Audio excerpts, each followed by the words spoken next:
Creating an antagonist could possibly be the hardest part of creating compelling series. From the point of introduction of the villain, you can almost make an assumption whether what you're watching or what you're reading is going to be good at the very end and worth finishing. The huge chunk of a series or an arc will usually be the main cast resolving the issues caused by the antagonist.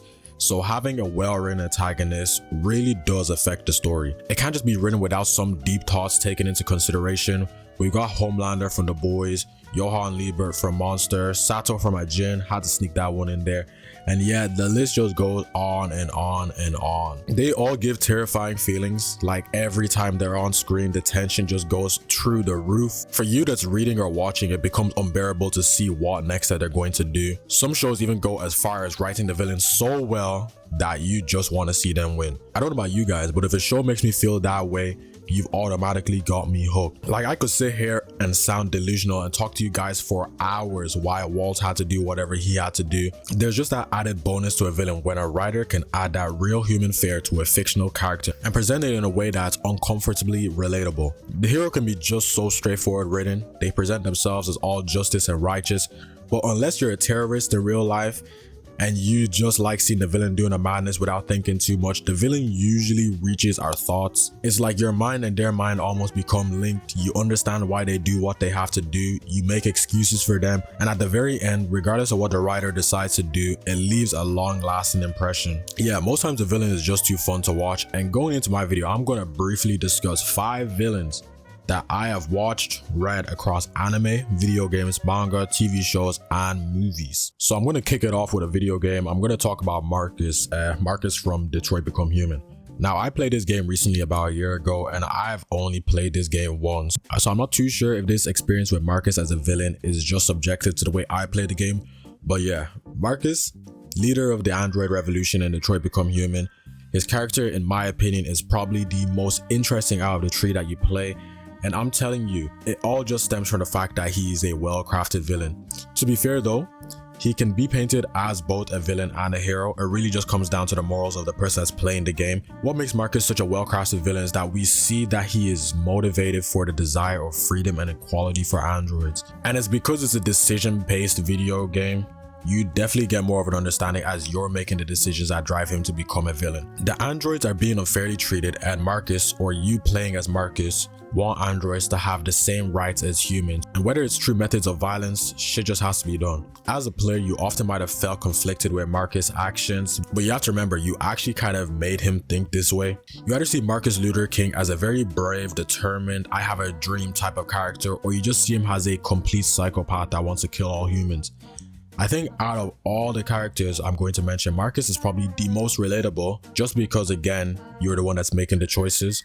You get to share the difficult choices with him and read into his mind and see that he is being torn by his desire for freedom. And on top of all that, there's an emotional strain of him being a leader for all the androids to look up to. If you haven't played Detroit, please, you should play it. I wanted to kind of avoid talking about these 2 characters because they're such obvious picks, but I can't make this video without talking about them. So I'm going to jointly talk about them. Friend and Johan Liebert, probably the most iconic in anime history. Both very intelligent, manipulative, charismatic, who both have deep-seated desires for chaos and destruction.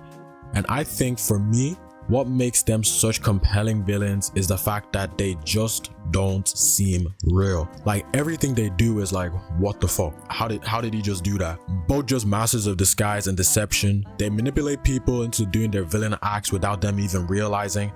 I'm telling you, Urasawa actually went 2 for 2 when it came to writing both these villains and both these series. Friend is the leader of the cult in 20th Century Boys, extremely charismatic feature who has convinced all his followers that he is God. He is clearly obsessed with having control, and is willing to do whatever it takes to achieve his goals, and causing pain and suffering to others is not going to put a stop to him.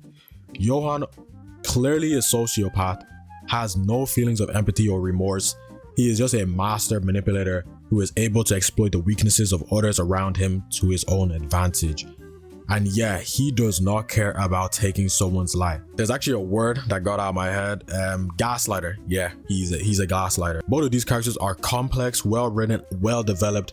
They aren't just evil for the sake of being evil. They both have deep-seated psychological issues that drive their actions.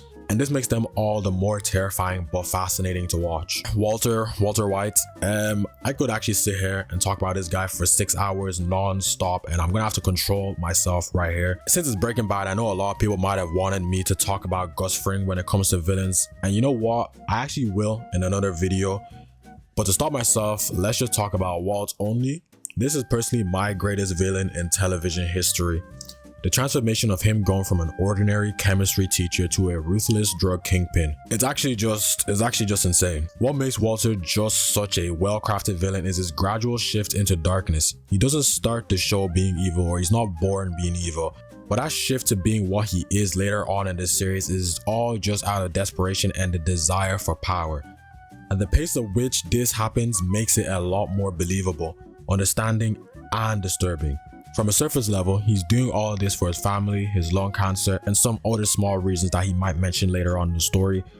But then later on, you realize that those original motivations are consumed by his ego, greed, his desire to have everything. At first, you're rooting for him, but later on in the series, it takes a hard switch. I'm going to stop talking about Walt there. If you watch the show, you know he's in the S tier of villains.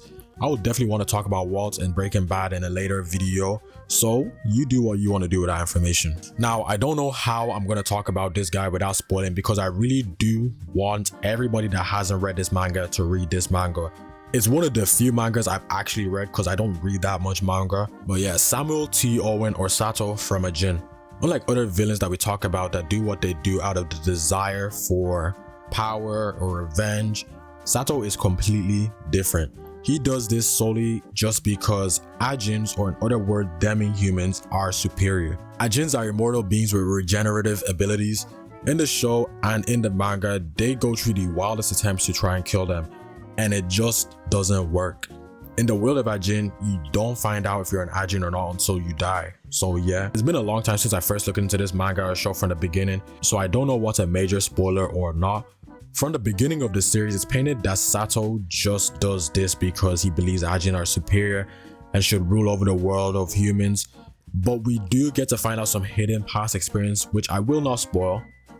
But I will leave you with this scene right here for you to realize what kind of madness and badness this guy is on. Now, this is officially my final well-crafted villain. And I promise you, I'm not trolling when I say this, but Randy Orton from WWE, specifically in that 2009 arc where he transitioned into a ruthless and cunning villain, one of the greatest villains I have seen in my life. I know a lot of people watching might have not experienced WWE the same way I did, so let me put this in anime terms.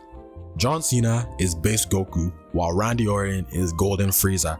And if you don't watch anime, John Cena is Batman, while Randy Orton is the Joker. Specifically in that 2009-2010 era of WWE, Orton went through a significant evolution. He was already like a babyface villain, but at this point he embraced his inner darkness. He became increasingly sadistic. It's like he had an orgasm every time he just inflicted pain on others. This villain run was a masterclass. It created a character that was both feared and admired, and it pushed boundaries of what it meant to be a villain in pro wrestling. His promos were a lot more effective, his movesets were a lot more exhilarating to watch, and he just fed off the hatred of the crowd. This era of Randy Orton is definitely the best moment in his career and cemented his status as not only one of the greatest villains, but one of the greatest wrestlers ever. A very well written villain and deserves to be in a video with a bunch of anime manga characters. Anyways, if you made it this part in the video, I cannot lie. Do you feel like dropping a like, maybe a cheeky subscribe? And if you want to go the whole way, my Discord, my Twitch, my Instagram, my Twitter, all in the description. Love you guys. Peace.